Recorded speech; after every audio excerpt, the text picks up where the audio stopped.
muito boa tarde a este terceiro dia de Arte Larga, aqui com a doutora Cláudia Emanuel, que nos traz um tema muito interessante e que muito nos toca, que tem a ver com a geologia do clássico, que nós tínhamos nos antigos bancos do Jardim João Serra.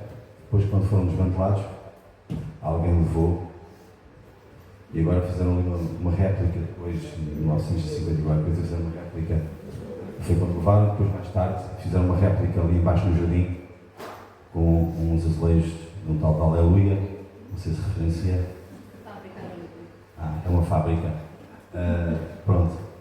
Mas ainda temos alguma coisa ali na Casa Baeta e eu tenho que fazer aqui um agradecimento público especial à APOS, não só por ter proposto e organizado esta palestra, como também pelo empenho na tentativa de não deixar que a Casa Baeta fosse vendida para fins comerciais, em que iria tudo abaixo, e de alguma forma fez um trabalho aqui valioso no sentido de que se mantivesse a recuperação desses azulejos. Em relação a isso, o meu agradecimento especial à APOS, agradecimento especial à doutora Cláudia Emanuel por estar aqui presente. Vou deixar, foram só 500 km, vou deixar aqui uns brindes para depois, são os brindes do Arte Larga. E desejar-vos uma boa palestra. E agora retiro-me e deixo isto com quem sabe. Até já. Obrigada.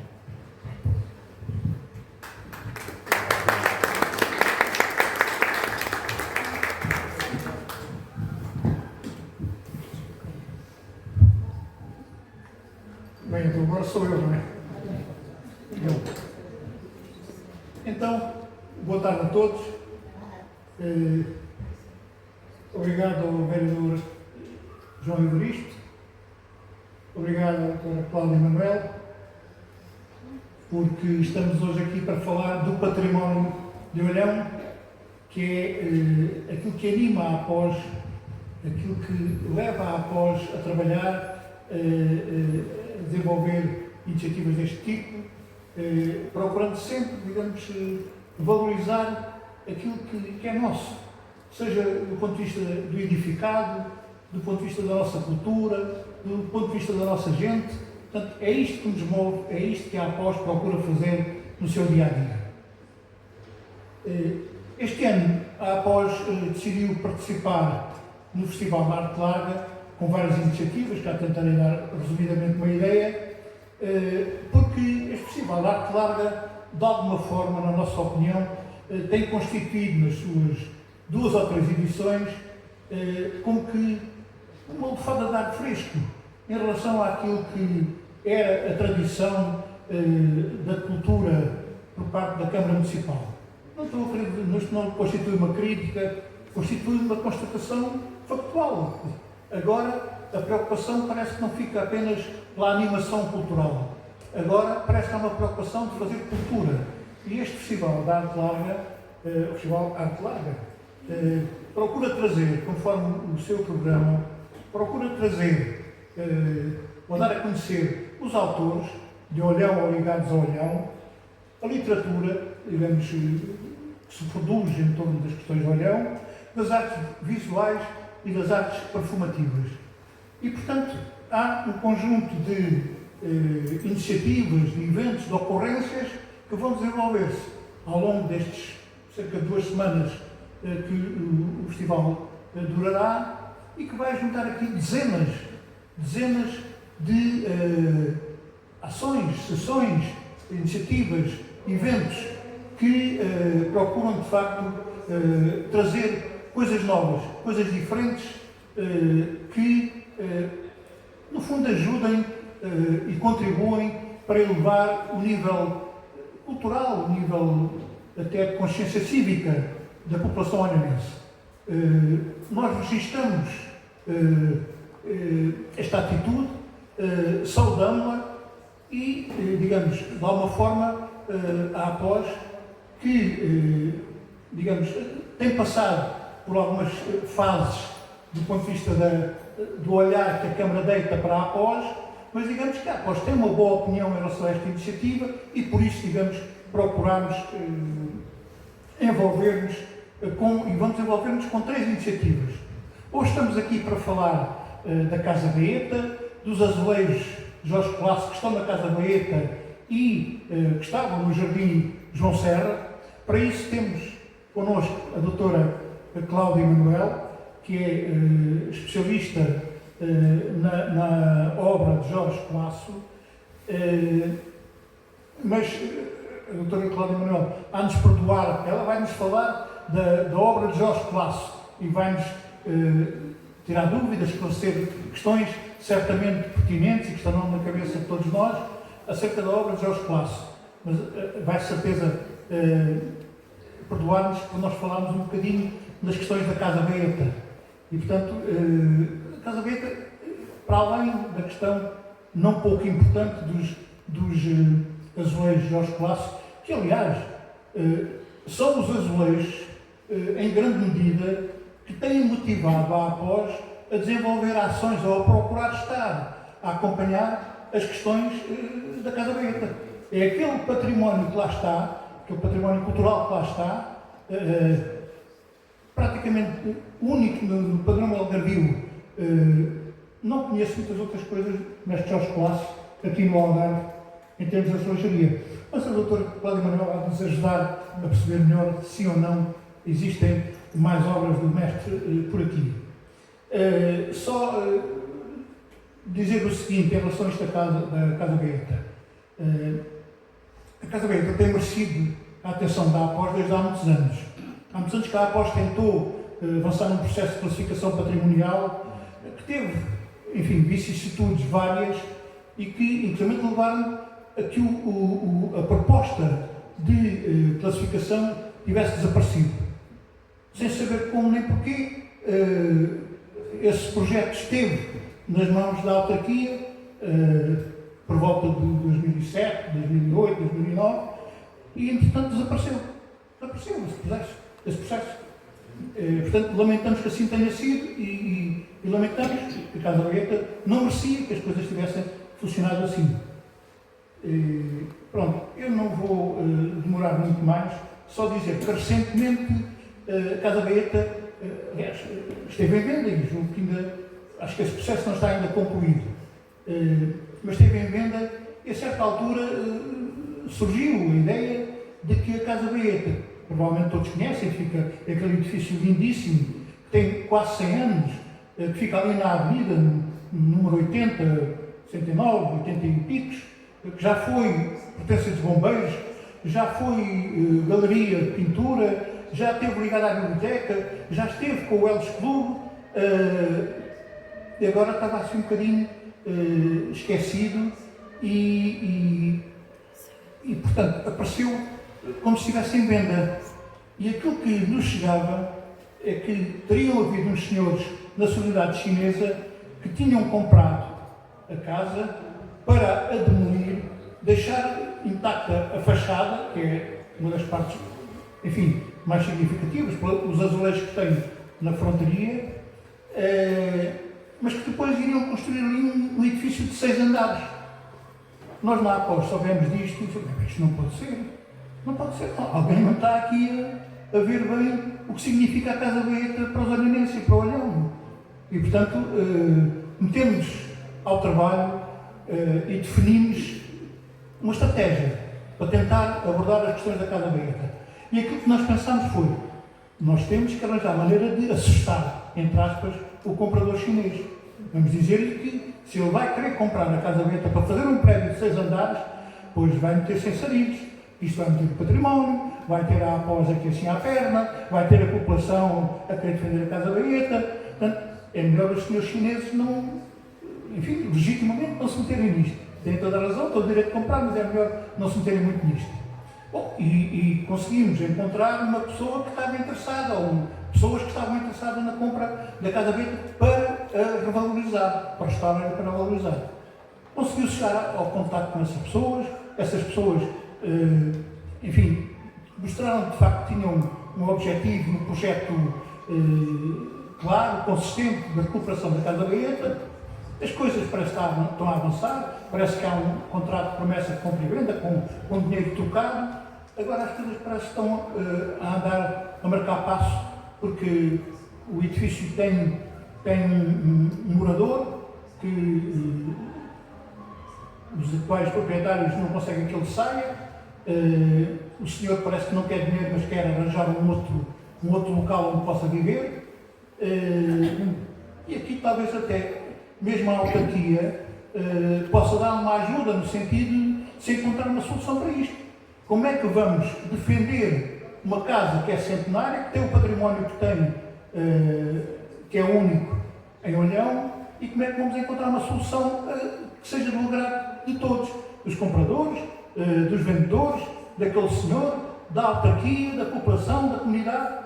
Como é que vamos encontrar essa solução? A APOS vai tentar fazer aquilo que puder para que essa solução seja encontrada. Pronto, depois ainda acresce outra coisa, como digo, a Casa Beata vai fazer 100 anos e já tem os ossos, já tem a pele assim um bocadinho fraquita, não é? Portanto, há alguns azulejos que estão a começar a apresentar sinais de que não aguentam muito mais. Portanto, também por isto é urgente que se esclareça, clarifique a situação da Casa Beata para que as coisas não descambem para uma situação ainda pior.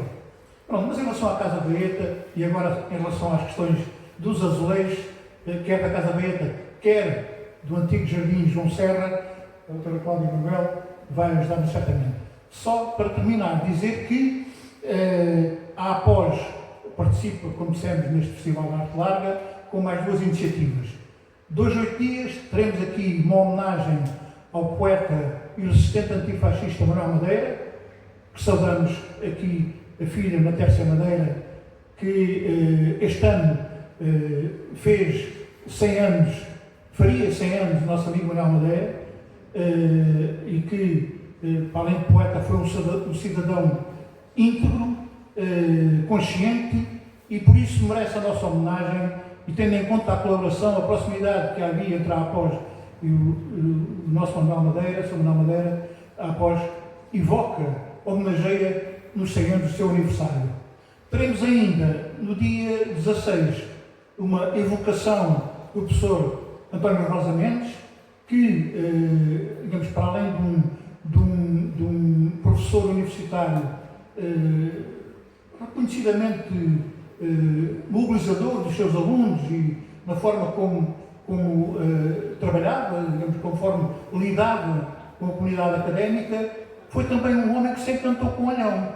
E encantou-se com Olhão de tal maneira que escreveu um livro que é único no retrato que faz da história de Olhão, e com o seu livro transforma Olhão numa entidade adulta, numa entidade que cresceu pobre, mas que soube seguir caminhos, digamos assim, que a nobilitaram e que a transformaram na comunidade que hoje conhecemos e que tem a vitalidade que tem. Devemos esse conhecimento da história de Olhão ao professor Rosa Mendes. E, portanto, no ano que ele faria 70 anos, se fosse vivo, porque partiu muito cedo, inesperadamente e muito cedo, mas no ano que ele faria 70 anos, evocamos a sua figura e a sua obra aqui no próximo dia 16. E agora, a nossa doutora Cláudia Manuel, peço que me desculpe por este introito, a doutora Cláudia Manuel é licenciada em pintura e cerâmica, se não me engano. Depois tem um mestrado, eu tenho que ver, isto é muita coisa que tem. A nossa doutora Cláudia, enfim, tem um currículo de invejar, mas, portanto, é mestre em Património Artístico e Conservação e é doutorada em Estudos do Património pela Universidade Católica no Porto. Foi na tese de doutoramento que defendeu, que estudou a obra Azulejar de Jorge Rei Colasso. Foi aí, a investigar a obra do mestre Colasso, que descobriu a Casa Beata. A descobrir a Casa Beata, descobriu o Olhão. E o Olhão depois descobriu a doutora Cláudia Manuel. E ao descobrir-nos todos, ficamos aqui juntos, reunidos, a falar da Casa Baeta e a falar dos azulejos Mestre Jorge Colasso na Casa Baeta e no Jardim João Rosa, mas isso a doutora esclarecerá melhor do que nós. Ok, muito obrigado, boa tarde. Sintam-se à vontade para colocar questões. Doutora Cláudia Manuel, faça favor. Eu vou fechar ali para o lado, que é para não empatar aqui.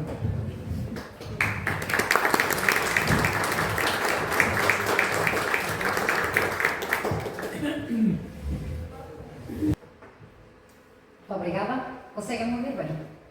Sim. Isto hoje a parte tecnológica não está a funcionar muito bem. Eu estava só a aguardar, não sei se o Sr. Vereador vem assistir ou não. Acho que entretanto já não está. Eu começo por agradecer a todos pela vossa presença, por virem conhecer o artista Jorge Rei Colasso e, em particular, os azulejos que produziu para Olhão da Restauração.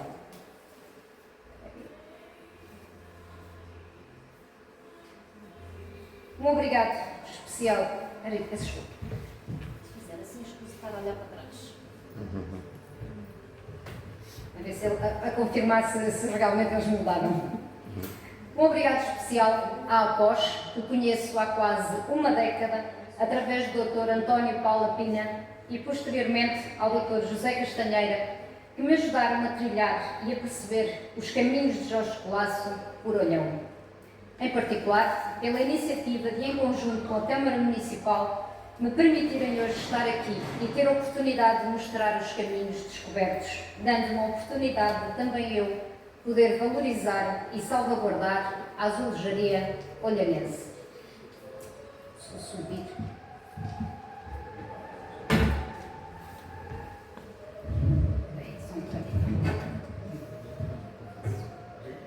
Conseguem ver? Sim.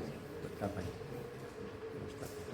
E depois de me terem conhecido a mim, agora vão conhecer o Jorge Colasso. E depois a Casa Baeta, e depois os jardins, os bancos dos Jardins João Serpa. Começo por vos apresentar Jorge Rei Colasso. Jorge Rei Colasso nasceu em Tânger em 1868, numa família de diplomatas e de artistas. O pai, José Daniel Colasso, foi o primeiro barão de Colasso e McNamara, ministro de Portugal em Marrocos, escritor e pintor. A mãe, Virgínia Rei Colasso, era irmã do pianista Alexandre Rei Colasso.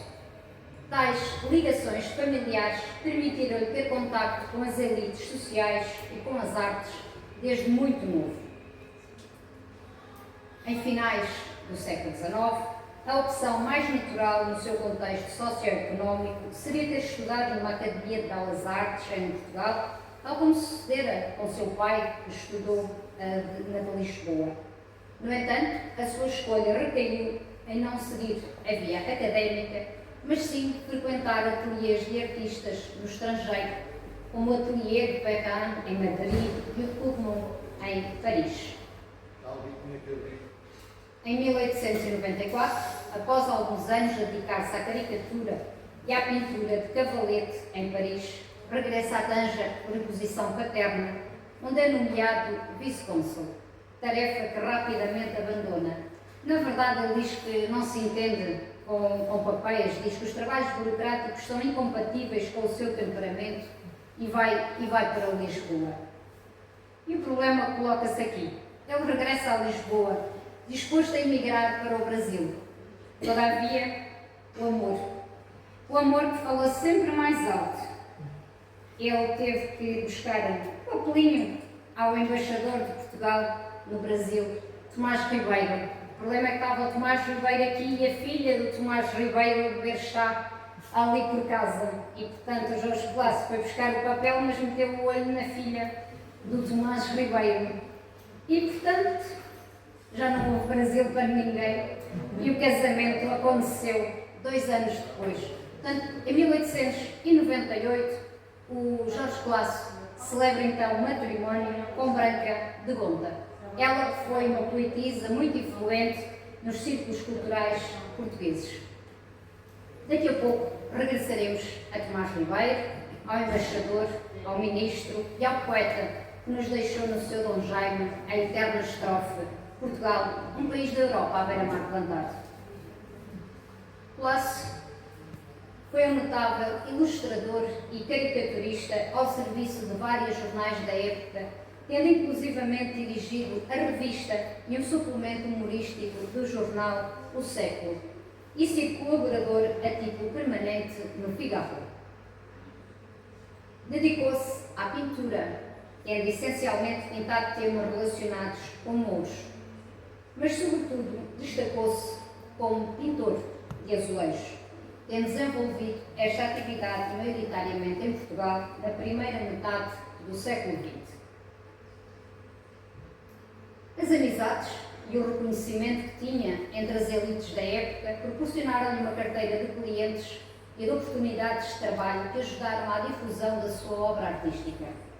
Neste rol incluem-se nomes como o Rei Dom Carlos, a Rainha Dona Amélia, o Conde de Sabugosa, o Conde de Passo Vieira, o Almirante Tiago Coutinho, o jornalista Cássio de Paiva, o político Emílio Navarro, o pintor Carlos Reis, o escultor Teixeira Lopes. Aqui na imagem podemos observar um painel executado por Colasso que o artista ofereceu ao Conde de Sabugosa como recordação da amizade que os unia, tal como ele refere na correspondência. Participou em diversas exposições nacionais, na sua maioria na Sociedade Nacional de Belas Artes, da qual foi presidente durante vários anos, tendo recebido medalhas em algumas delas. Em 1901 participa com pintura de cavalete, desenho e caricaturas, e só a partir de 1904 apresenta pintura em azulejos. Participou ainda em exposições internacionais, o que é revelador da projeção que tinha no panorama artístico da época. Em 1936 foi agraciado com o grau de Grande Oficial da Ordem de São Tiago da Espada e de Oficial da Ordem da Coroa Belga. No que se atenta sobre as fontes de inspiração do artista para os seus trabalhos, estas foram particularmente as fontes escritas, como exemplo a Bíblia Sagrada, os Lusíadas e os Autos de Gil Vicente. E aqui para vós, o Argonauta. Inspirou-se também em catálogos decorativos, em painéis executados por artistas setecentistas. Note-se aqui as semelhanças entre os painéis que o artista pintou para a residência de Bernardo de Taíde, nos Açores, e os painéis que se encontram no Palácio do Correio-Mor, em Lourdes. Em pinturas de artistas consagrados, como por exemplo a pintura de Roque Cameiro, numa das suas obras alusivas à Rainha Santa, em Alvalade, e que Colasso veio eternizar no Palácio da Justiça de Coimbra. E, entretanto, fica o convite para aparecerem no Palácio da Justiça e terei todo o gosto de vos fazer uma visita. E até em artistas estrangeiros, como Kupka, que o artista veio a pintar na decoração azulejar da Vila Ralph, no Monte Estoril, propriedade de Ralph Gilman, dono da fábrica de Sacavém, e seu cunhado. Elaborou algumas das suas obras a partir de bilhetes postais. Também voltaremos a falar sobre isto mais adiante. De fotografias do próprio ou do outrem, como é exemplo esta, tirada pelo artista em 1906, a caminho da Feira de São Turcato, que mostra a ponte das Azenhas sobre o rio Pavia e que Colasso veio a utilizar vários anos depois em dois painéis distintos. São propriedade atualmente da coleção Berardi e podem ser vistos no painel do meio, pode ser visto no Museu de Estremoz. Previamente à execução dos seus painéis, o artista fazia os respectivos estudos, na maioria das vezes à aguarela, mas também à grafite, à tinta da China, executados com um domínio técnico irrepreensível. Diria até que alguns são verdadeiras obras de arte. Sobre o estudo era delineada uma quadrícula de forma a permitir a sua transposição rigorosa para o suporte final. Neles estudava e criava alternativas, quer figurativas, quer estilísticas, cromáticas, entre outras. Lhe serviam de base para a execução dos seus painéis. Alguns dos estudos, como podem ver, Mostram hipóteses estilísticas e cromáticas, como se observa nas duas primeiras imagens, que serviriam para possibilitar escolha entre as várias alternativas ou apenas para si próprio. Para a execução de uma lápide tumular, em azulejo, o artista executou 2 estudos, portanto podem ver ali, um em monocromia de azul e outro em policromia com motivos diferentes. Outros estudos apenas mostram hipóteses cromáticas, portanto temos no mesmo estudo a hipótese azul à esquerda e então do lado direito em tons de amarelo e azul. Como eu disse, os estudos são verdadeiras obras de arte. O artista fazia também estudos mais completos, quer de exteriores, interiores e até de peças isoladas, como chaminés, barras de cama, espaldares de cadeiras, bancos e até campas. Pessoalmente não conheço nenhuma, mas ele tem vários estudos sobre isso. Apesar de ser um elemento aparentemente secundário, a moldura tem um papel importante na obra de arte. Jorge Colasso deu às molduras dos seus painéis uma atenção especial que merece ser salientada, comprovada quer pela complexidade da composição estética das molduras que os seus painéis apresentam, quer pelo vasto número de estudos que lhes dedica. São cerca de 400 e tal estudos conhecidos.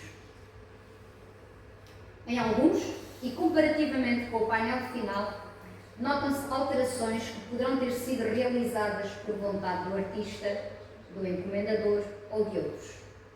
A título de exemplo, num dos painéis para a colónia balnear da Nazaré, o encomendador corrigiu, numa carta que enviou ao artista, a substituição da representação da camisola do banheiro, às riscas, pela típica camisa de xadrez dos pescadores daquela praia.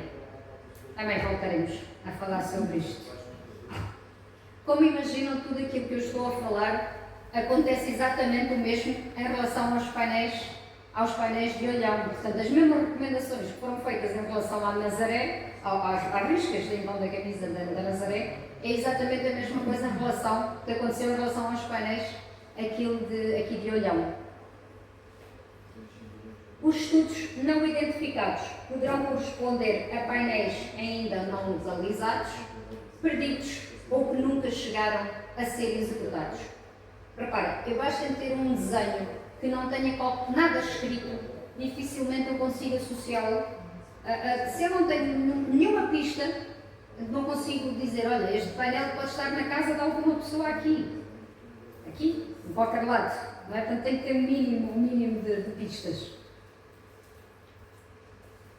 E agora dou aqui um passo atrás para perceber onde é que Colasso trabalhou depois de colocar o olho, como eu já disse, na Branca de Volta e decidir ficar por Lisboa.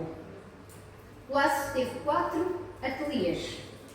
Em 1896, portanto nesse mesmo ano, estabelece no Pátio do Martelo, em Lisboa, um espaço destinado a ateliês de artistas, fazendo caricaturas e pintura de cavalete.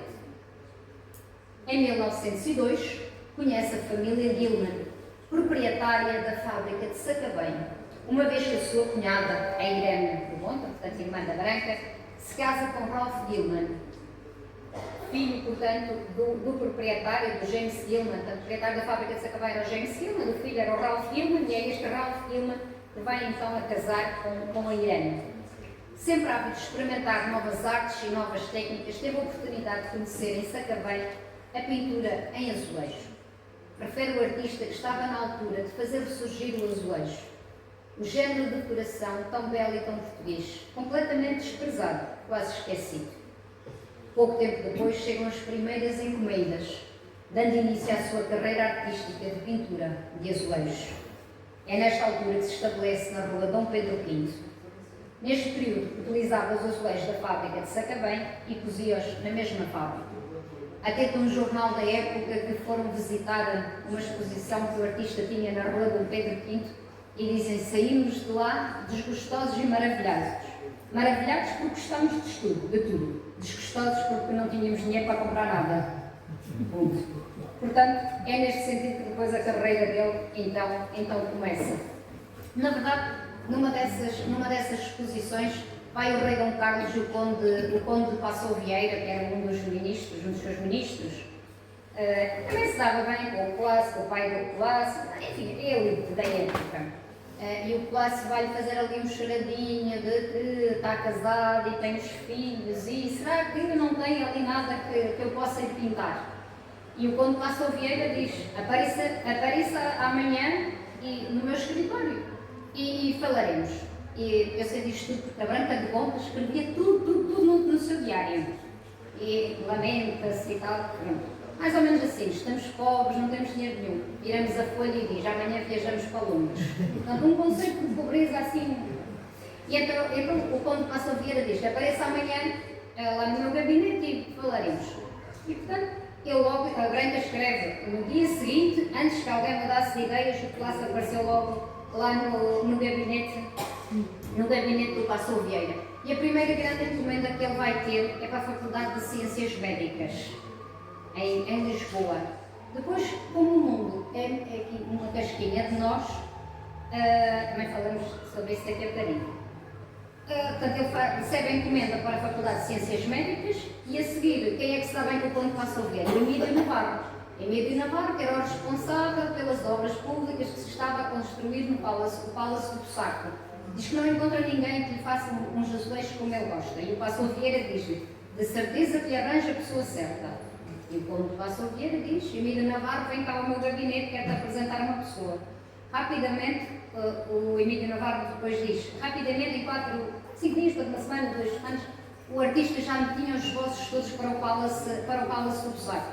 E o Emílio Navarro, na época, escreve, Eureka, encontrei o meu homem, fez exatamente aquilo que eu pretendia. Portanto, começa a empreitada do Palácio do Saco. Quem é que estava a trabalhar com o conde de Passou Vieira? O Fernando Sousa.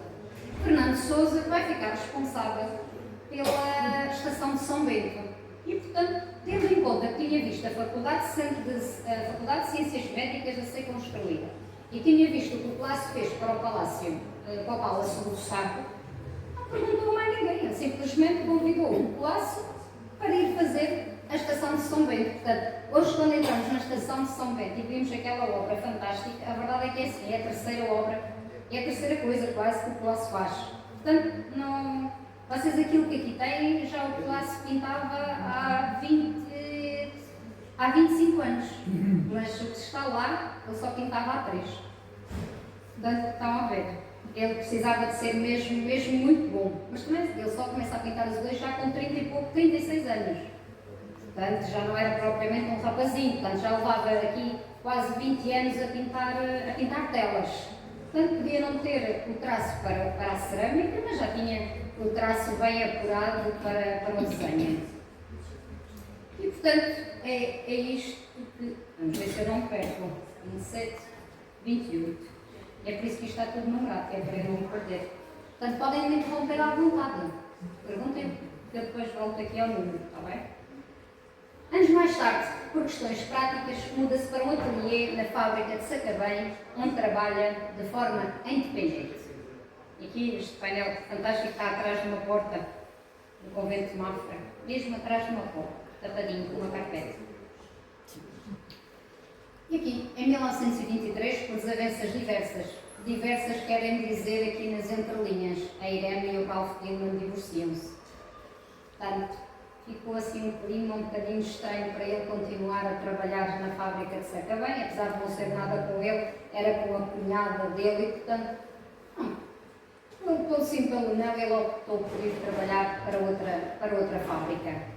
Lá sai desta fábrica e vai trabalhar para a fábrica Lusitânia. Nos 4 primeiros anos, continuou a utilizar os azulejos da fábrica de Sacavém e a cozer nos seus fornos. Tal situação leva a que existam painéis encomendados à fábrica Lusitânia, isto é um bocadinho confuso, mas que no tableau, na parte de trás, deixa-me tentar explicar. Ele está na fábrica de Sacavém, portanto ele sai da fábrica de Sacavém e vai para a Lusitânia. Acontece que a Lusitânia ainda não pintava azulejos, portanto se não pintava azulejos também não os tinha para ele pintar. Portanto ele vai continuar a buscar. Ele é trabalhador desta fábrica, mas vai buscar azulejos a esta, pinta-os aqui e vai cozê-los ali. Bom, e o que é que acontece? faz com que existam painéis em que, à frente, diz cerâmica lusitânia, mas depois o azulejo na parte de trás diz Sacavém.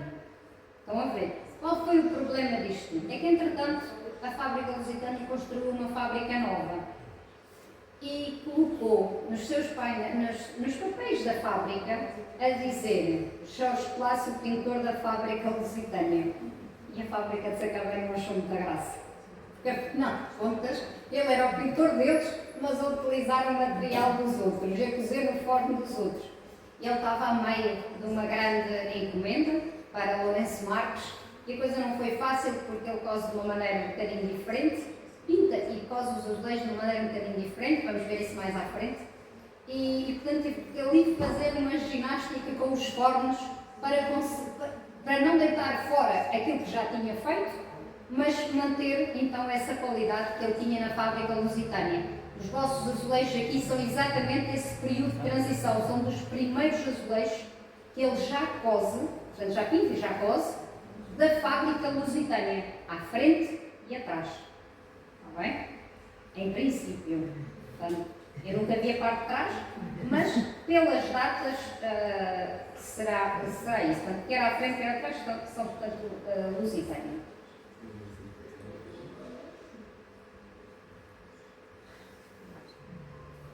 Neste percurso participam os seus colaboradores, alguns que o acompanharam desde o ateliê da Rua Dom Pedro V até à fábrica lusitânia. E aqui na imagem observamos Mário de Oliveira Soares, no ateliê de Colasso, então na fábrica lusitânia, num dos painéis que decoram a casa de Júlio Martins, propriedade da Lusitânia. Ali, naquela banda de música ali a fazer de si mesmo. E o Colasso também, peço desculpa. Aqui temos o Colasso e aqui, então, o Mário de Oliveira Soares, com as suas suíças, não sei se quer, suíças de chão. O Colasso a tocar trombone, ele e o Mário de Oliveira Soares. Por vezes, os painéis eram executados maioritariamente pelos seus colaboradores. Nesses casos, eram identificados por oficinas ou ateliê Jorge Colasso. São conhecidos 25 painéis em 7 locais com essa identificação. Sendo um artista multifacetado e, sobretudo, curioso, explorou várias técnicas cerâmicas. Aqui, já agora, então, esta tal primeira encomenda, aqui para a Faculdade de Ciências Médicas, esta é a primeira encomenda que o Jorge Colasso, então, recebe. A sua pintura caracteriza-se por um traço largo, fluido, vigoroso e espontâneo. Quando Colasso chegou à fábrica de Sacavém, o seu primeiro contacto terá sido com a pintura à mão livre. Porém, a novidade técnica que vingava na fábrica era a pintura sobre vidrato cozido em louça utilitária e decorativa. Enfim, na altura aquilo que estava por Sacavém era mesmo a louça de cavalinho também. Sempre ávido de conhecer novas técnicas, Colasso experimentou-a sobre azulejo, facto que lhe permitiu ultrapassar algumas das dificuldades técnicas que sentia, sobretudo a rápida absorção da tinta pelo vidrato cru, e por outro, permitia no imediato perceber a cor real do que acabava de pintar. Já são, enfim, questões técnicas, não é assim tão fácil de explicar. Esta técnica permitia-lhe ainda fazer alterações na pintura durante o processo de execução. Atende-se na diferença estética de um dos painéis que decora a estação de São Bento, no Porto, onde foram feitas alterações como as ameias e a abertura de um vão nas muralhas, e o acréscimo de figuras, bandeiras, pendões e panos de armário. Não sei se alguém que aqui está já alguma vez pintou cerâmica. Azulejos? Nada. Quando pintamos em cerâmica, pintou, está pintada, o suporte absorve no imediato. Imaginem um vaso, se pintamos, a tinta é imediatamente absorvida pelo suporte. Aquilo que o Jorge Colasso faz é, assim, de uma forma mais banal. Ele dá assim uma espécie de meia cozedura.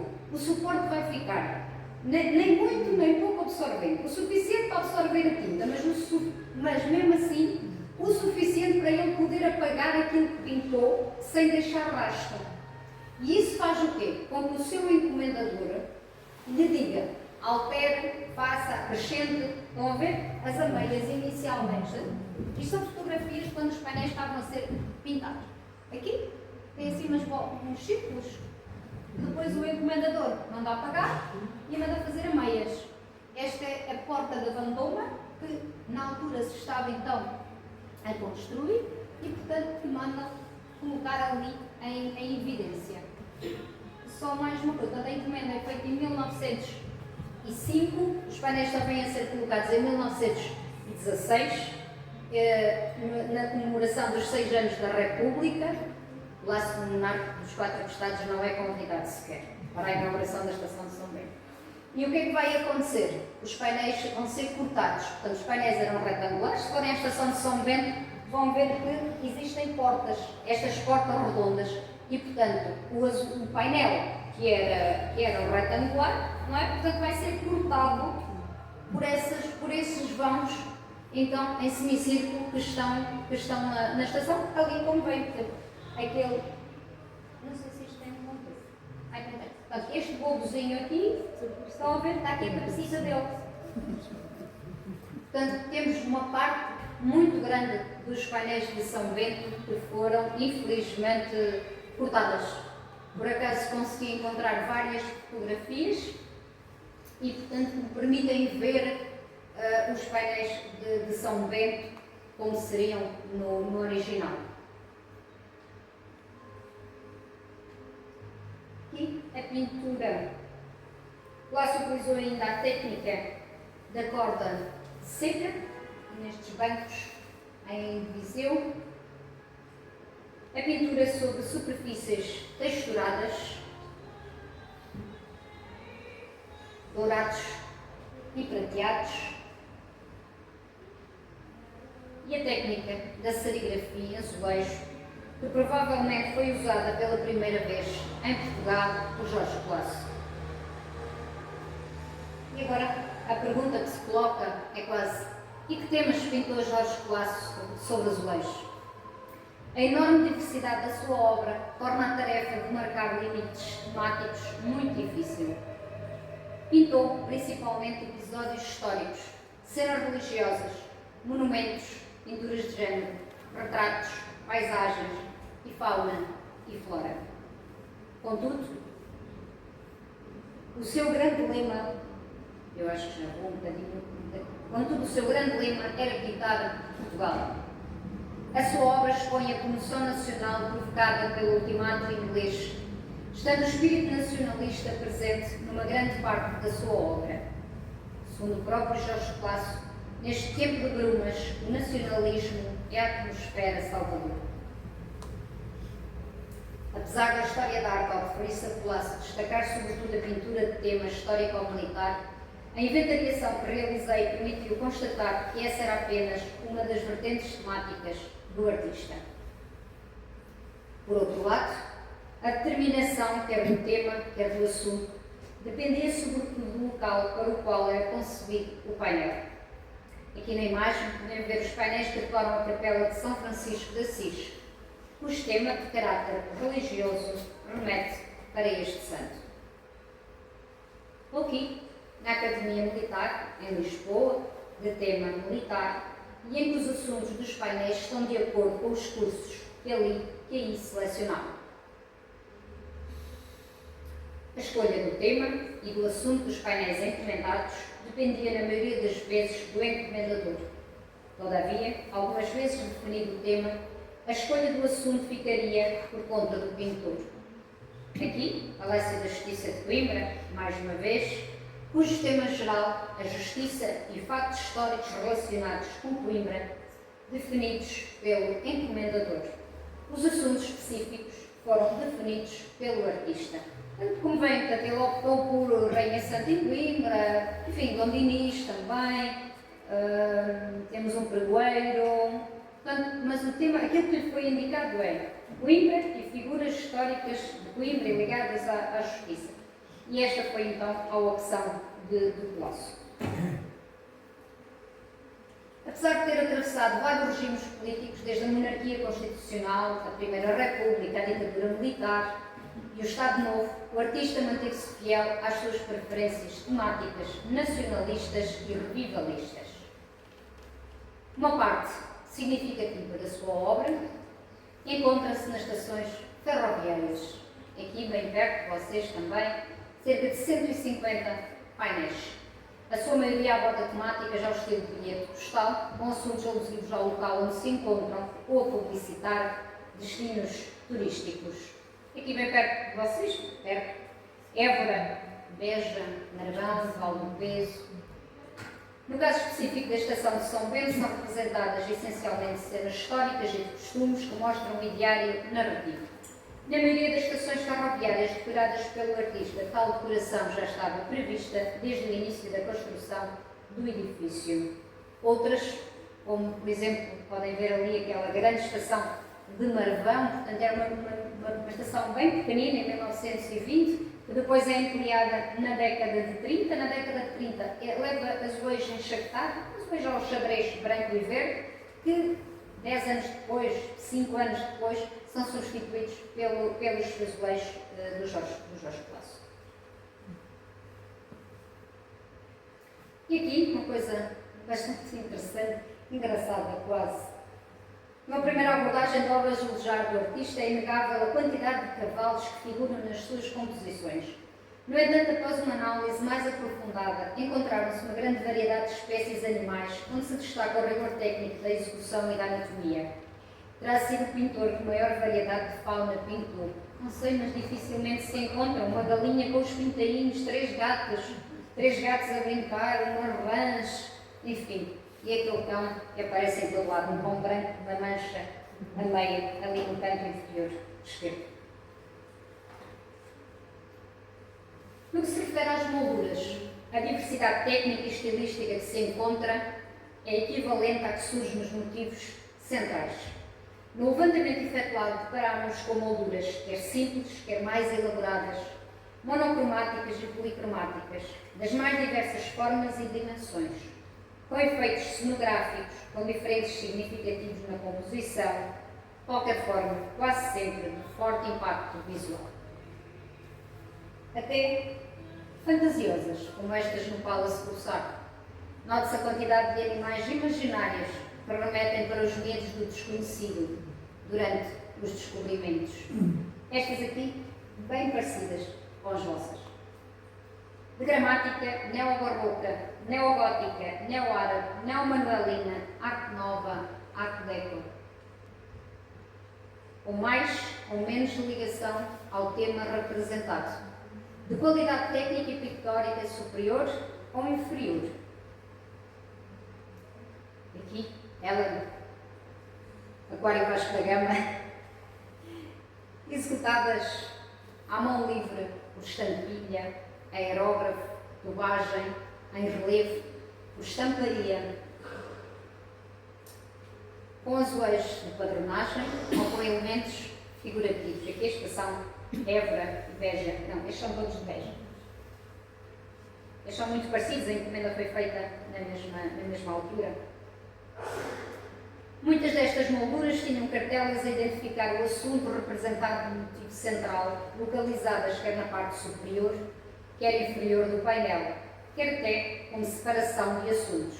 Também voltaremos aqui então, daqui a pouco. No slide, dois painéis distintos, mas cujo assunto principal é igual. Portanto, são dois painéis, um em Lisboa, outro no Norte, mas penso que conseguem bem ver qual é a importância da moldura. Ali, parece um painelzinho, eles têm exatamente a mesma dimensão, mas a verdade é que o outro, como foi envolto na moldura, dá-lhe ali logo uma riqueza. É quase como perguntar o que é que vale mais, a moldura ou o motivo central. Não é? A presença da moldura no painel da esquerda destaca a importância e a valorização que esta dá ao motivo central. Só tenho este exemplo também. O levantamento da obra azulejar que lá se realizei permitiu saber que o artista pintou pelo menos 884 painéis. Foram localizados 765 painéis em Portugal e 46 no estrangeiro. Há documentação sobre 58 painéis não localizados e temos informação de 15 painéis que foram substituídos por cópias. 12 são vossos. No que se refere aos painéis localizados em território nacional, foram encontrados painéis em 139 locais, em todos os distritos e regiões autónomas, com exceção do distrito da Guarda. Ainda tenho esperança, claro. Ele aparece na Guarda, mas eu ainda não o encontrei. A maior concentração verifica-se no distrito de Lisboa, seguido do distrito do Porto. Enfim, era lá que vivia a elite, era lá que acontecia o maior número de edifícios públicos. O mesmo sucede com o Porto, Faro ali com 21 painéis. Aqui, outro dos locais é a Ilha dos Açores, com 62 painéis, todos eles na Ilha de São Miguel. Os encomendadores tinham quase sempre alguma relação com o etnógrafo e historiador Luís Bernardo Leite da Ataíde.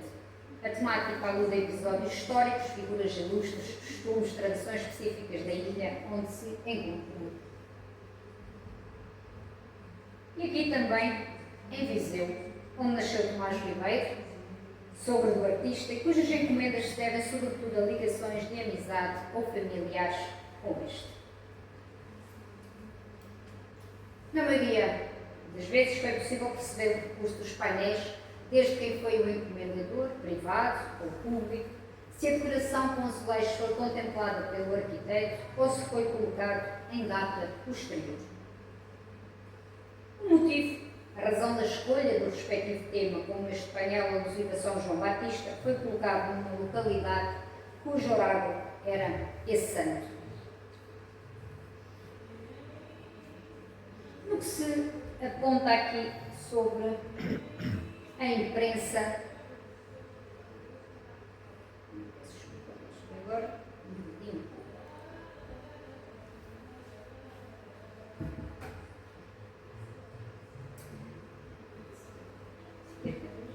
desculpa, vinha aqui, perdi-me aqui um bocadinho. As notícias que saem então sobre os painéis na imprensa, a razão de se encontrar em determinado local e a fábrica onde foram executados. A grande maioria dos painéis do artista encontra-se em bom estado de preservação, contrariando a opinião de alguns historiadores, como Joaquim Vasconcelos e ceramistas da época. Os painéis executados com a técnica de vidrado cozido não apresentam problemas de durabilidade, uma vez que mantêm um bom estado de preservação. É a incúria o que mais contribui para a sua degradação. O mesmo sucedendo com os azulejos aplicados em património classificado.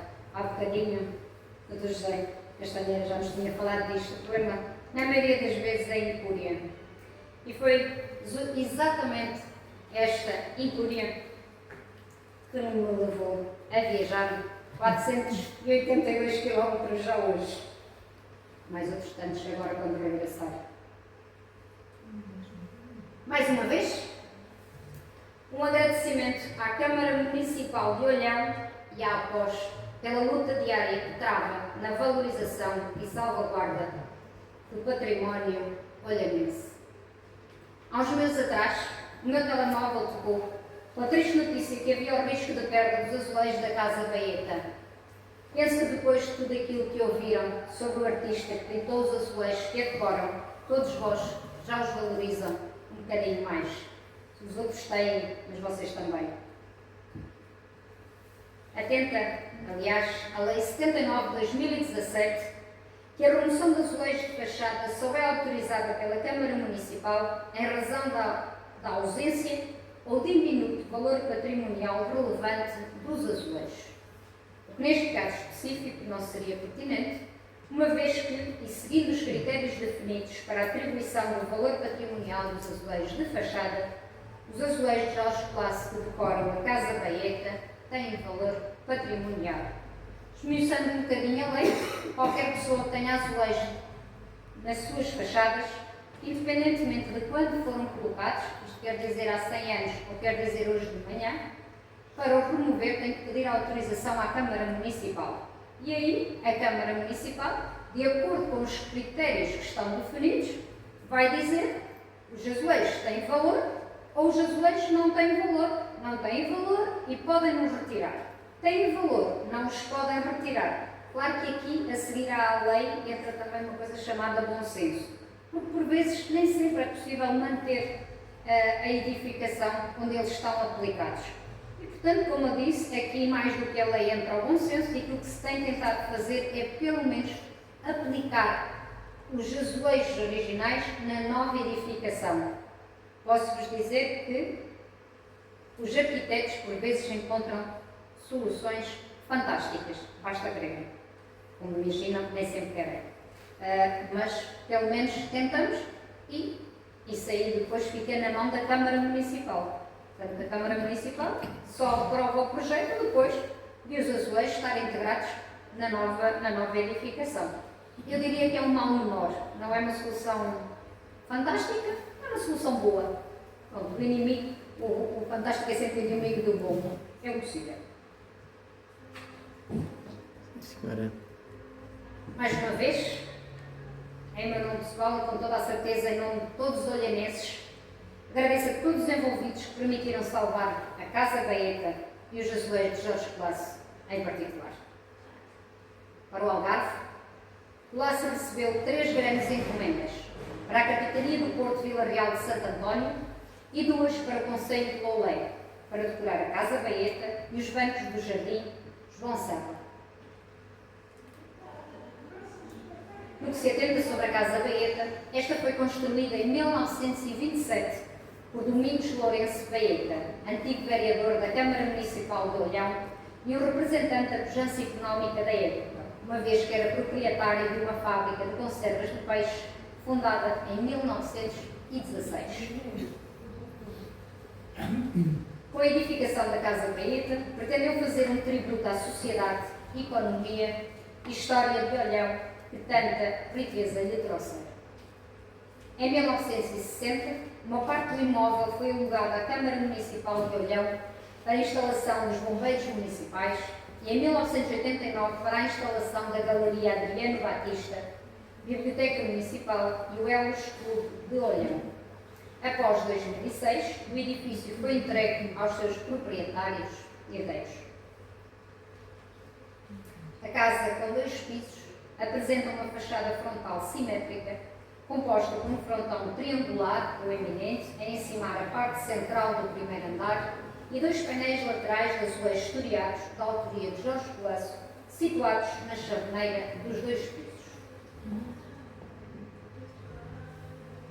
Um ofício de Jorge Colasso para o diretor da fábrica lusitânia, datado de março de 1927, dá conta do envio dos esboços dos painéis para Domingos Lourenço Baeta.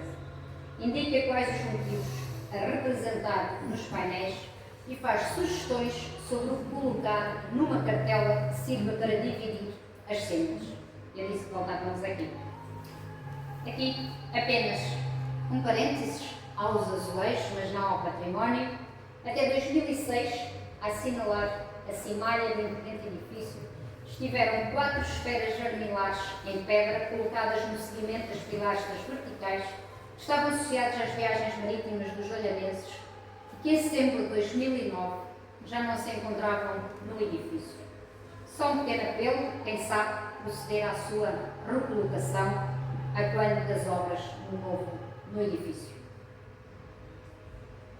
A azulejaria do Frantão, imbuída do espírito de desenvolvimento industrial atingido em Olhão neste período, é composta de uma imagem feminina sentada à esquerda, representando a indústria sob proteção de Neptuno, ele que era o deus do mar. Este encontra-se de pé, logo à direita da figura feminina, com o pé sobre a caixa de madeira, onde esta está sentada e abraçada ao globo terrestre. As 2 figuras em primeiro plano da composição situam-se numa zona plana e mais alta em relação à paisagem industrial proeminente. Encontram-se rodeados por caixas, roldeiras, uma âncora e várias pipas de madeira. Ao fundo da composição observam-se fábricas a laborar e algumas embarcações à direita. Este frontão representa a importância da atividade pescatória e da indústria conserveira em Olhão.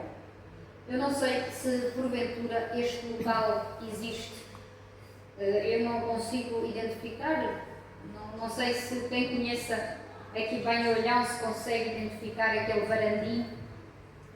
Era habitual, portanto, o Palácio várias vezes temos esta vista, esta é uma segunda vista, mas ele está a pintar de um determinado local. Portanto, não sei, deixo-vos esta pergunta para começarem a olhar mais atentamente para estes varandins. Há vários varandins desse género. Mas, assim, digo eu que ao fundo daquela fábrica que se esteja a ver fosse a fábrica dele. A fábrica do Baeta. Pois não sei. Ninguém sabe onde é que era a fábrica do Mendes Baeta. Enfim, um dia quem sabe. Na República de 14 está um varandim assim parecido. É Que era ali verdade. tem um jardim.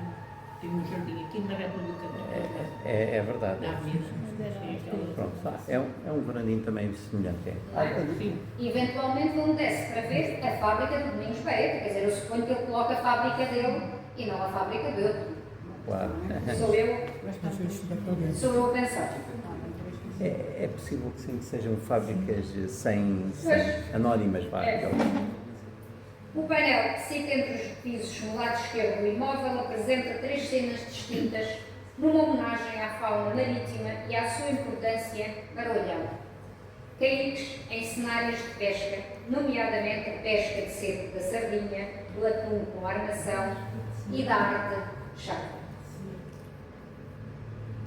A cena alusiva à pesca de cerco apresenta vastas semelhanças com o painel dedicado ao mesmo tema que decorou outrora um dos bancos do Jardim João Serra.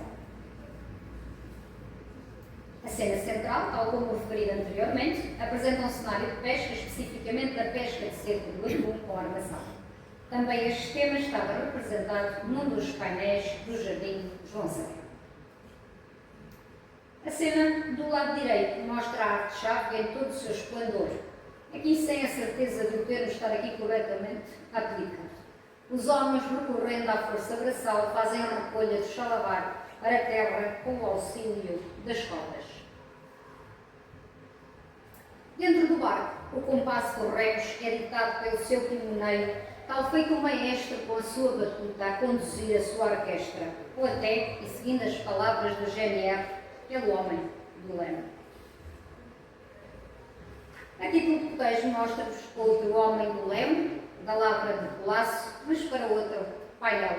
Reparem aqui nas semelhanças. Portanto, o painel do lado esquerdo está então na Casa Baeta e o painel do lado direito está em Lisboa.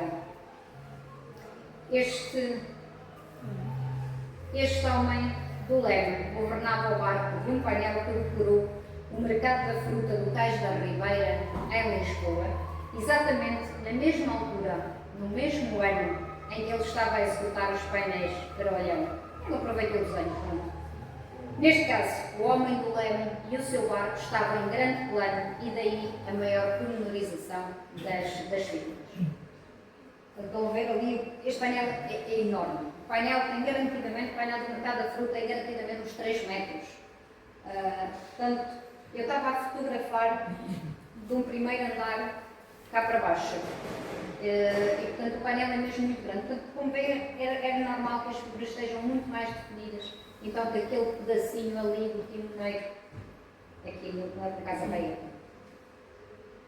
Quanto à decoração do barco, aquele olhinho, eu não sei muito bem dizer isto, mas trata-se de o diato, de jate, não sei, é assim que se escreve. Também conhecido por olho de Horus, um dos amuletos mais comuns no Egito Antigo, que protegia contra o mal olhado e contra perigos iminentes ou imaginários, também como representação da força, vigor, esperança e saúde.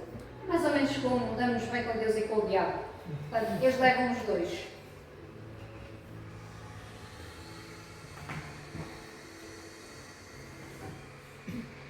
O painel que fica entre os pisos do lado direito do imóvel apresenta 2 cenas distintas separadas por uma cartela com a identificação do tema. O Caique de Olhão faz a travessia do Atlântico em 1808 ao Rio de Janeiro, protegido por Nossa Senhora do Rosário. Atende-se que, à data, o nome do caído, pelo menos para o artista, era desconhecido, ao contrário dos nomes dos seus tripulantes. Portanto, em nenhuma correspondência o nome de Caíque Bom Sucesso é referido. Portanto, e daí ele diz sempre apenas o Caíque. E mais uma vez vos indico, estão a ver, mesmo o tal olhinho de ouros, ele está bem luminoso. Da mesma maneira que está a Nossa Senhora do Rosário, o olhinho no barco também está com luz. É mesmo a Deus e ao diabo. A cena do painel à esquerda mostra o Caíque, de nome Bom Sucesso, no meio de um mar tenebroso enquanto se dirigia para o Rio de Janeiro, sendo auxiliado por Nossa Senhora do Rosário. E aqui então, como eu disse, repassa então no tal olho de ouros, aqui também em destaque. O estudo em aquarela, elaborado pelo artista, é conhecido, deixando observar que não foram feitas alterações ao projeto inicial. Portanto, aqui o encomendador não colocou, não disse à riscas, às bolas, está bem assim. Aqui. A cena da esquerda mostra o momento da chegada do Caíque Bom Sucesso ao Rio de Janeiro, então em 1808. Este evento ocorre no seguimento da derrota em Portugal das tropas francesas e sobre o qual era necessário transmitir ao rei Dom João VI. No opúsculo, datado de 1936, alusivo a este tema, é possível identificar quais os pescadores que fizeram a viagem ao Rio de Janeiro naquela pequena casca de nós. Seriam então 17 homens. 13 deles com os nomes confirmados, 2 mais ou menos e 2 que não têm nome e que seriam então filhos de Oliveira Moura. Quase um século antes, em 1839, a revista O Panorama também fazia vaidade do feito realizado pelos simples pescadores. Reparem, só se tinham passado 30 anos. Ainda estava bem presente na memória estes tais acontecimentos, que nunca tinham navegado além de 100 léguas da costa e que conseguiram atravessar o oceano com uma embarcação com pouco mais ou menos de lotação de 2.000 arrobas. Diziam há pouco, aliás, que uma cópia, uma réplica do Caíque Bom Sucesso está aqui bem perto, portanto agora imaginar o que seriam 17 homens ali dentro a atravessar o oceano. Eu diria que nem para piscina, mas tudo bem. Atende-se nos motivos da fauna marítima que decoram as molduras, assim como elementos associados ao mar, como as cordas que estavam presas às redes de pesca. Eu aqui selecionei apenas então a parte das molduras. Verem aqueles peixes imaginários, como há pouco chamei a atenção, então no Palace do Sol. Parecem quase umas carpas mais grupinhas, com umas barbatanas fantasiosas. No que concerne ao interior do imóvel, no átrio de entrada da casa existe um abrindo de azulejos com imagens de cada uma das filhas do proprietário, Natércia e Virgínia. O artista terá recorrido aos arquivos fotográficos pessoais da família para a elaboração dos painéis. Estes, figurativos de azul, são ladeados por paisagens campestres em policromia e por albarradas a seco. As molduras que acompanham os painéis, em estilo de medalhões, mostram uma gramática neobarroca com concheados e fingidos arquitetónicos também a sépia. Sobressai, no entanto, a data em numeração romana de 1921, por baixo de ambas as figuras, o que coloca várias questões. Seria a data de nascimento das filhas do proprietário? Nesse caso seriam gêmeas, porque ambas as figuras apresentam a mesma data. Todavia, no arquivo António Rosa Mendes de Olhão, encontrei o livro de registro paroquial de Olhão de 1921, paróquia de Nossa Senhora do Rosário, onde não foi possível encontrar qualquer referência às filhas de Domingos Beira. No mesmo arquivo, o livro Índices de Batismo da Freguesia de Olhão, 1845-1948, revela nas suas páginas que Virgínia nasceu a 21 de abril de 1913. Não encontramos qualquer referência à filha Natércia. A falta de dados, colocam-se várias questões. Que acontecimento o proprietário pretendeu homenagear? Na prática, o que aconteceu em 1921 para ele ter colocado, ou ter solicitado para o pintor colocar a data de 1921 por baixo, então, de ambas as filhas? Os azulejos foram executados nesta data? É que se foram, eu volto aqui ao início da minha apresentação. Se foram, e se foi o Jorge Clássico que os fez, foram feitos na fábrica de Sacalém. É só essa a questão que se coloca.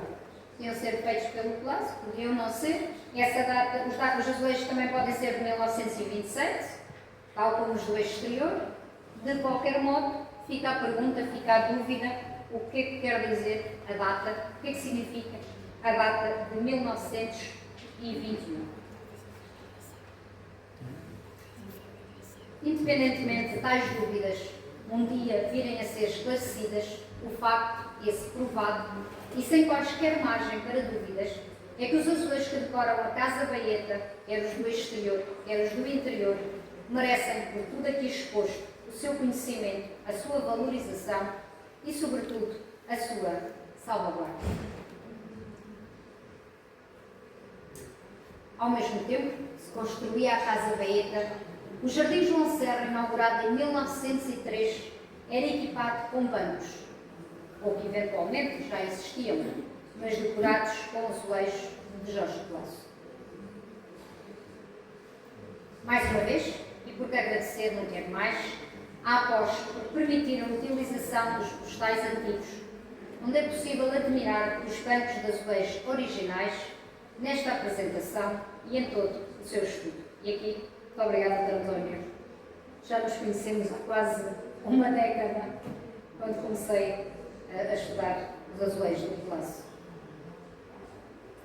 Começo, em primeiro lugar, por vos transmitir as palavras ditas por Jorge Clássico quando recebeu a encomenda da decoração dos bancos, as quais são reveladoras do empenho do artista nesta obra.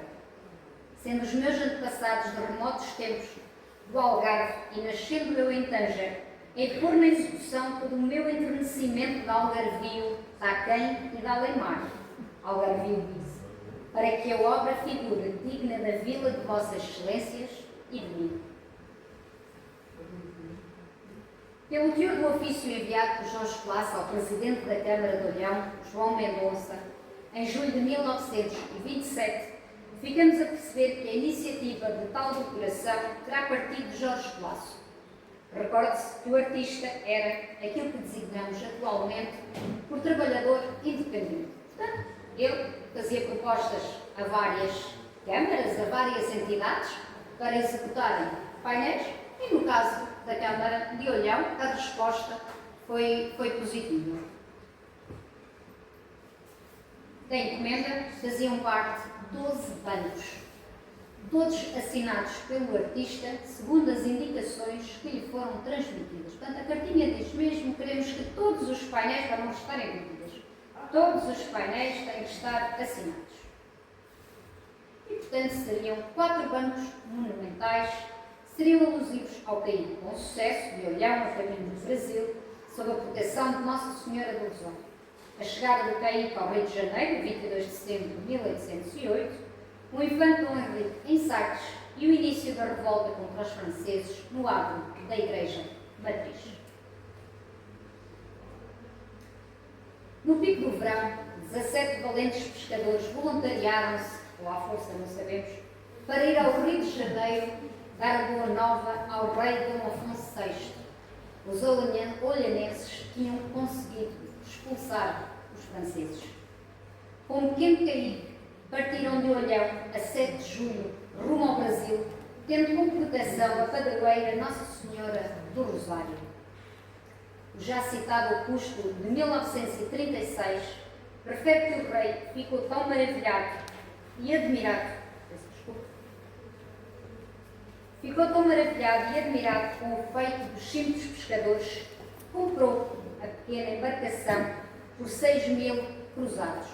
Esta embarcação inicialmente esteve exposta, depois a seguir ainda esteve ao serviço do Alfeite e confesso que atualmente não sei se ela está lá ou se já está cá. perdeu-se. Portanto, perdeu-se. Perdeu-se pelo Alfeite e perdeu-se pelo mar. Quanto à elaboração do painel, a Câmara de Olhão dá indicações ao artista para alterar a representação do caíque, uma vez que no estudo agora enviado tal não corresponde à tradição, e sugerem que o mesmo seja alterado por uma rasca, cujo desenho enviam como modelo. Bem, já os classes acho que não seria assim tão obediente, porque depois aquele opúsculo que vos falei há bocadinho, de 1936, refere que o artista deveria ter representado a embarcação não como um caíque, o que revela que não terá tido em conta o desenho recebido, mas sim como uma rasca de pesca de 2 latinos e polpa fechada, um tipo de embarcação importado para o Olhão das praias de Peniche e da Ericeira. Portanto, voltamos ao mesmo, ele recebe, eles pedem querem para alterar o desenho aguarelado, mas a verdade é que aquilo que ficou no painel também não seria exatamente então uma rasca. Portanto, não seria exatamente aquilo que era o verdadeiro caíque. Na parte de baixo do painel estaria uma estrofe do Argonauta, de José Agostinho de Macedo. Portanto, eu penso que este Argonauta é para vós conhecido, portanto, seria aqui um artista paralelo ao, dizia ele, escrevia melhor que o Luís de Camões. Portanto, esse indivíduo vivia, penso que em Lisboa. Era, portanto, era um padre muito belicoso, escritor, intelectual, conservador. com muita presunção, me água bem? Com muita presunção. E que, de facto, portanto, não tinha nada a ver com Olhão. Agora, quando ele tinha a mania de que era melhor que o Camões, sim. Exatamente. E, portanto, e dizia aos amigos, eu vou escrever algo ainda melhor que os Lusíadas. E foi quando ele ouviu esta história do caíque, que foi até ao Brasil, ele pensou, olha, eu tenho aqui um tema para isso, porque os Lusíadas foi sobre o Vasco da Gama, que foi até à Índia. Eu tenho então isto agora e vou fazer uma coisa melhor que os Lusíadas. Pronto, aqui temos nós o Argonauta. E pior do que isso, é que a Câmara de Olhão deu-lhe ouvidos. É isto, não é? A Câmara de Olhão... Nessa altura, não, eu penso que na altura não havia Câmara sequer, não, isso foi em 1800 e tal. Ele escreveu este novo Argonauta em 1800 Sim, mas a Câmara Municipal. A Câmara Municipal optou pelo sim. em vez... Sim, exato. Não é?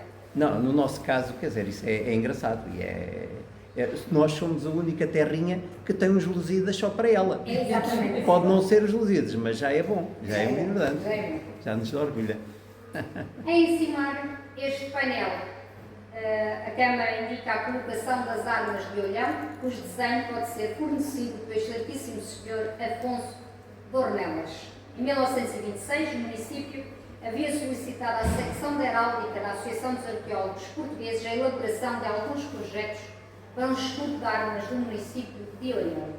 Em junho de 27, o projeto elaborado pelo heraldista Afonso de Ornelas foi aceito, também com a anuência posterior da Câmara Municipal. Menos de 3 meses envolvidos da partida de Olhão, no dia 22 de setembro, os valentes pescadores e a sua pequena rasca chegam ao Rio de Janeiro, onde foram recebidos de forma festiva pela corte e pelos habitantes locais. Foram os heróis do dia. O tema foi ditado pelo encomendador, porém a movimentação da cena foi deixada à imaginação do artista. Daqui saiu uma composição equilibrada, constituída por vários tipos de barcos, estando em destaque, ao centro, a pequena rasca, o que permite ter a noção do seu exíguo tamanho comparativamente às outras embarcações. Tal como solicitado, ao fundo observa-se uma paisagem local, neste caso o famoso Onda Sultana. Conseguimos ver lá mesmo ao fundinho. E mais uma vez, a frase retirada do Argonauta, que tal como no painel anterior, sofreu então várias alterações. Portanto, a 12 de agosto, a Câmara indica que o painel deve ser acompanhado apenas deste pequeno verso, aqui o amor da liberdade e amor do trono. O Argonauta, o poema completo é este, portanto, 5 linhas. Aquilo que é colocado são apenas 4. Portanto, por alguma razão, a indicação inicial é a 12 de agosto e a 24 de agosto, portanto, 12 dias depois, a indicação é para serem colocadas estas 4 linhas. Relativamente a este painel, foi possível encontrar os estudos realizados pelo artista. Eventualmente, o primeiro, um simples esboço, que o próprio justifica por falta de tempo para fazer melhor, e o segundo lhe terá servido de guia, o qual já é acompanhado de indicações manuscritas por Colasso e que podemos ver sofreu aqui algumas alterações. Vão ver, portanto, ele, por exemplo, indica aqui a estrofe, 2 nomes de marinheiros. Na verdade, o painel é composto por quatro nomes: o Tolhão, a estrofe, a chegada do Caí ao Rio de Janeiro. Estas são algumas das indicações, então, que estão aqui escritas neste estudo. O terceiro painel, dedicado às figuras e acontecimentos da Vila do Olhão, é dedicado ao infante Dom Henrique em Sagres. Será, porventura, um dos mais magníficos painéis desta encomenda, em termos de execução e de cena, e que estranhamente não foi realizada a sua cópia para o Jardim de Pescador olhanense. Não, portanto, limitaram-se ao trajeto do Caí, mas aqui este painel do infante Sagres não foi executado. Tendo em nota o estudo elaborado pelo artista, a Câmara Municipal declara: fica a composição à fantasia de Vossa Excelência, achando esta Câmara de belo efeito a alegoria que Vossa Excelência aqui nos mostrou.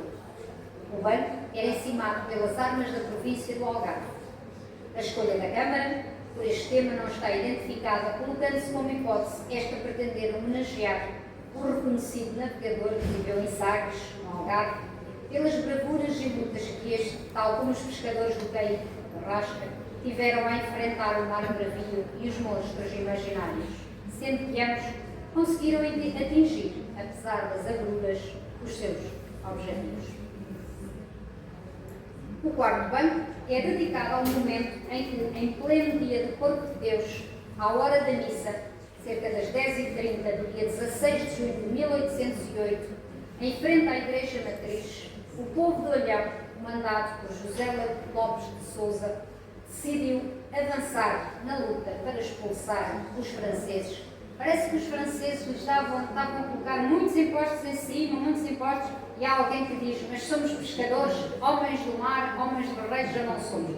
Portanto, é aquele momento que me perdoem ao homem, não é? Claro que somos valentes e, portanto, vamos cá expulsar os franceses. Bem o disseram, bem o fizeram, e assim prenderam logo ali uns quantos, uma dúzia de franceses, e os outros vieram a caminho. Para a elaboração da composição, a Câmara enviou um postal ao artista com a vista da Igreja Matriz. Eu disse-vos que voltávamos aqui às fontes de inspiração. Portanto, aqui temos nós, quer fotografias, quer então os postais a servirem de guia ao Colosso. A encimar a composição estava o brasão de armas da província do Algarve. Para os medalhões laterais, a Câmara Municipal sugere a colocação de caravelas vistas a 3/4 ou de perfil e a representação de outras iconografias ligadas às descobertas marítimas. Claro que aqui já são imagens do Jardim Pescador olhanense, isto a acreditar que sejam exatamente cópias fiéis do que estava então nos bancos do Jardim João Santos. Existiam ainda 4 bancos com motivos alusivos a tipos de pesca. A Câmara sugere que as molduras que envolvem os painéis tenham conchas e ornamentos marinhos, assim como um dístico com o nome da pesca representado. E como tal, vamos ter então a pesca de cerco, usada para a pesca de sardinha, cavala, carapau e bequeirão, pelo menos à hora do almoço. Utiliza uma rede longa e larga, de modo a cercar as presas e reduzir a sua capacidade de fuga. A a pesca de armação à valenciana, cujas redes são presas ao fundo de modo a capturar espécies migratórias.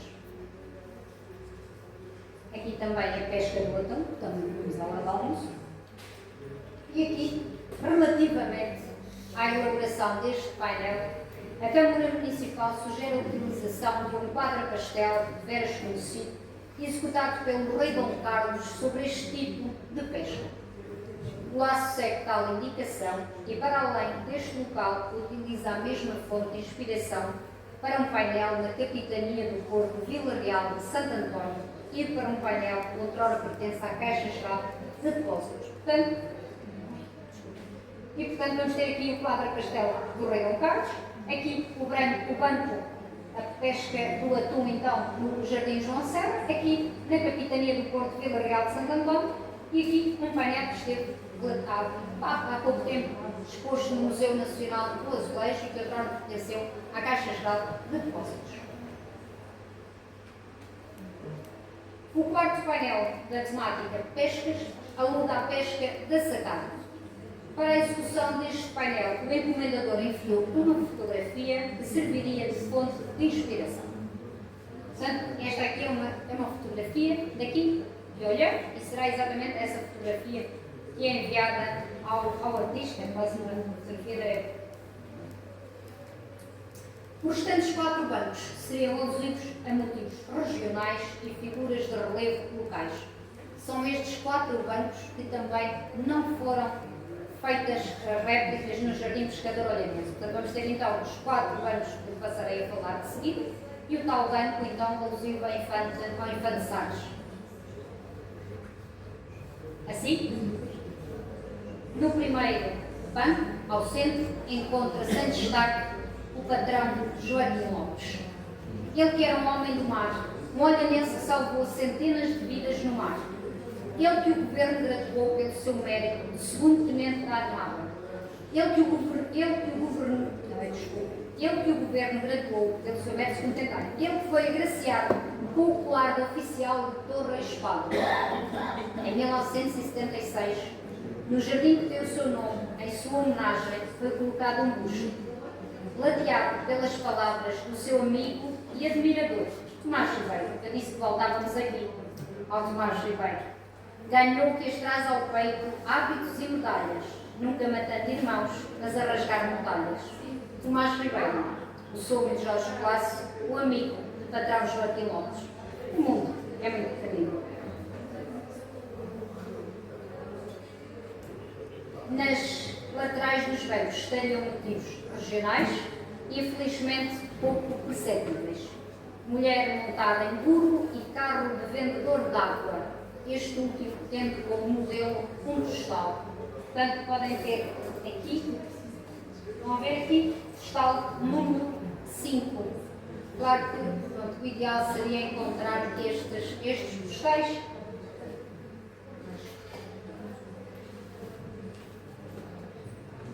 Está bem guardado o postal, então, aqui, postal número 5.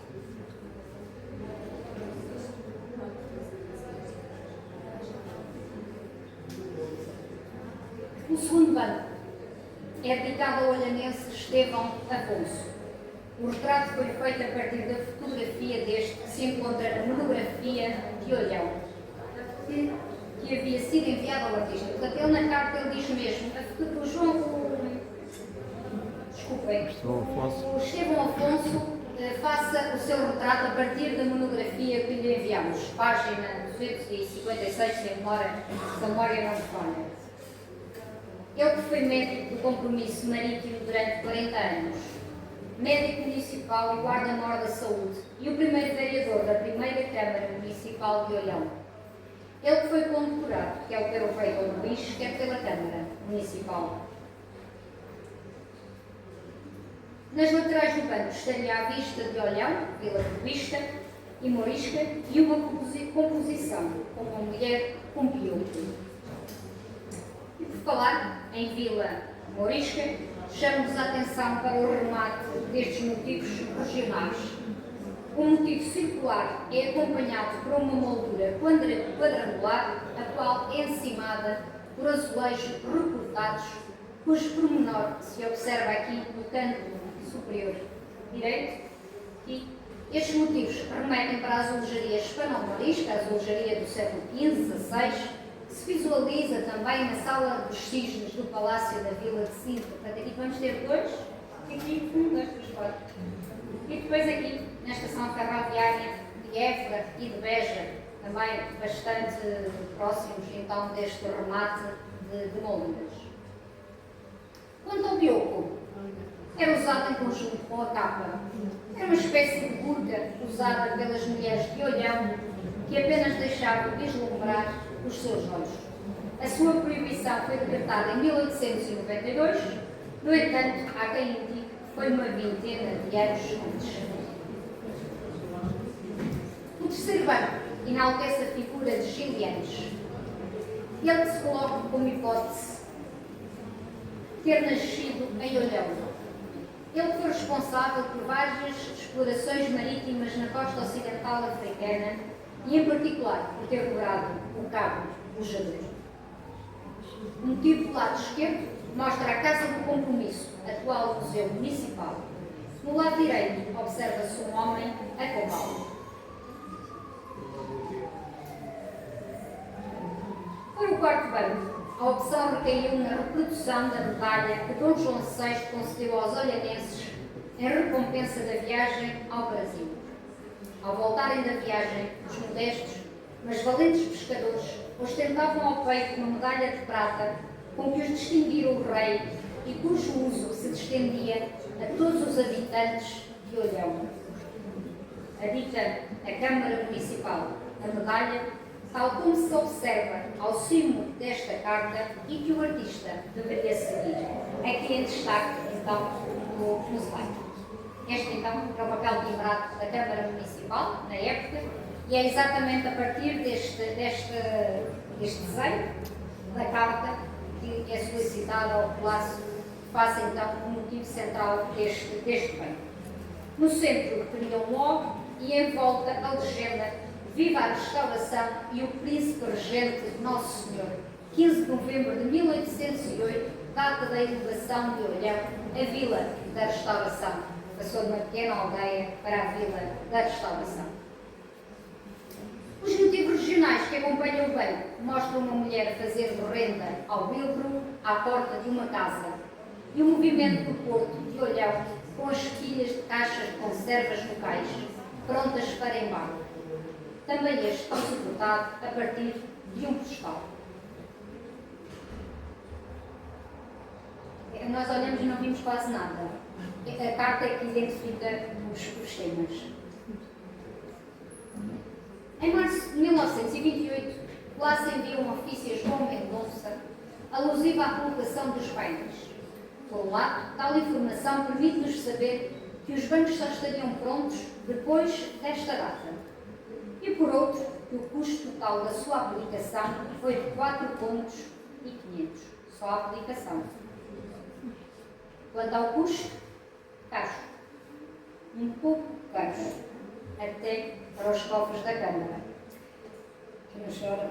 Pelo que o Sr. Presidente solicita que o Palácio sirva de advogado a interceder junto à fábrica lusitânia. Lembrem-se que ele era trabalhador independente, portanto a parte comercial estava por conta da fábrica.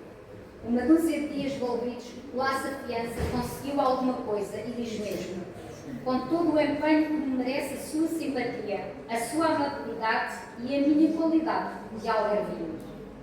Conseguiu qualquer coisita. Infelizmente eu não sei o custo dos painéis.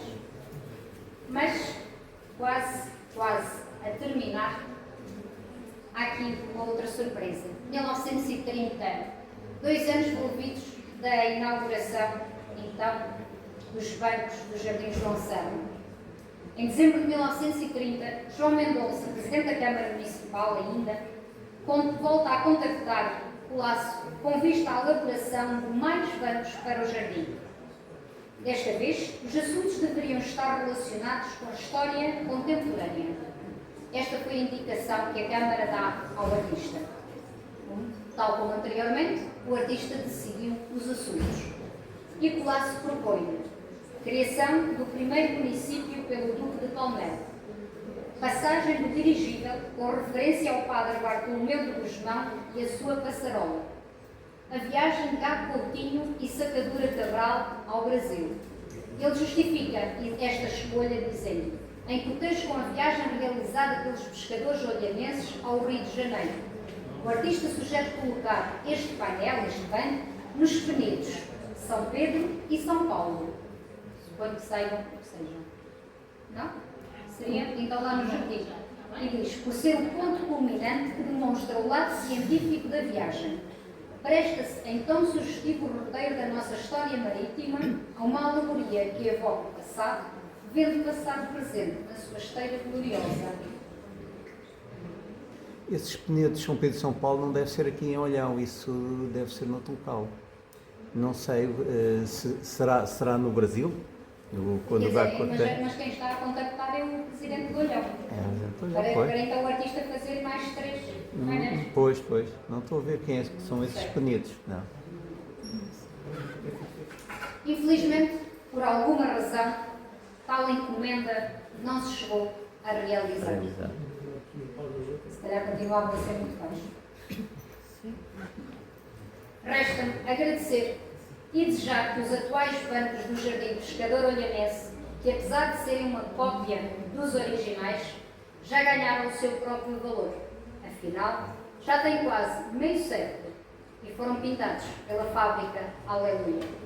Sejam valorizados e salvaguardados. Muito obrigada. Obrigado.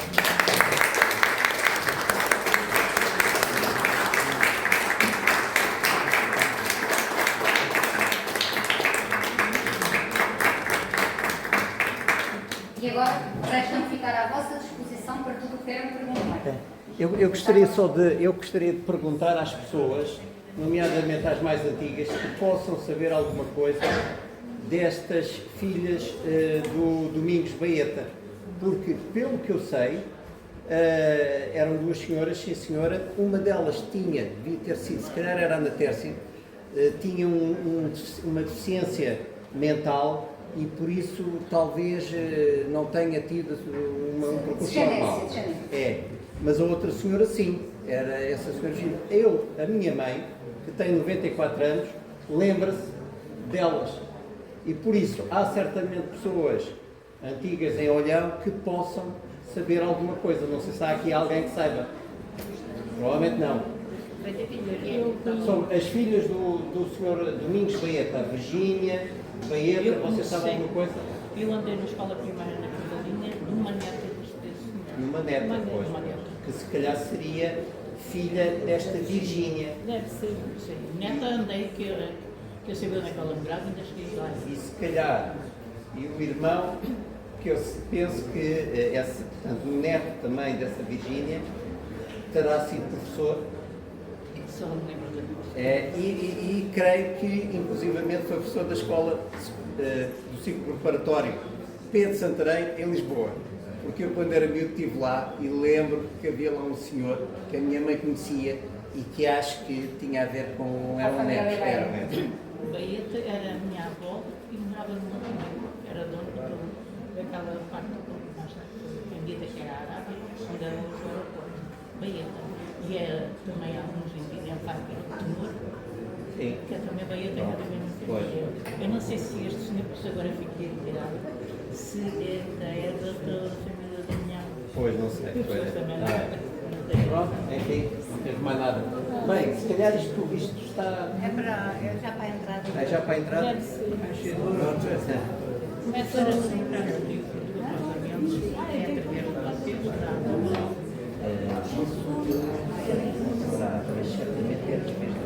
Lançávamos aqui como correto, sempre que virem postais antigos de Olhão, para tentarem perceber se algum deles coincide aqui com estes motivos regionais dos bancos, não é? Uma vez que agora, apesar de tudo, já conseguimos identificar o que é que já está representado. Sim.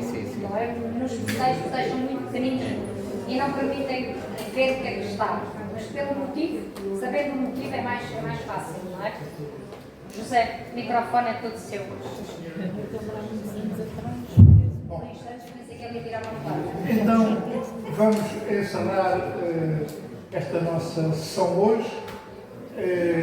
Eu queria só lembrar uma outra questão que é, nós convidámos os compradores da Casa Baeta para estarem aqui hoje.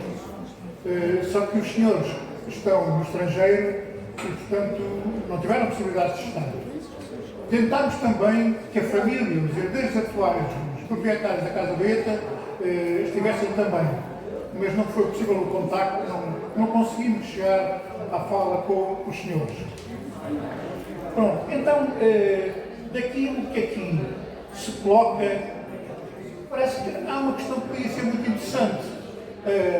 A possibilidade de haver a edição de uma pequena brochura com a obra de Jorge Colasso em Olhão. Podia não ser complicado, podia não ser muito caro. Certamente a doutora Cláudia Manuel. Exatamente. Está ali, está a ouvir. Está a fazer que não ouve, mas ouve. Portanto, podia ser uma ideia interessante para valorizar a obra de Jorge Colasso, a edição de uma pequena brochura, não era preciso ser uma coisa muito, enfim, ambiciosa, não é? Mas que ajudasse a perpetuar e a valorizar este trabalho do mestre Jorge Colasso e do nosso património, no fundo. Pronto. Em relação à Casa Baeta, aquilo que nós podemos dizer por parte da APOS é que vamos manter a atenção sobre qual é a situação, o evoluir da situação, para ver se não acontecem novos percalços e não temos nenhum outro dissabor.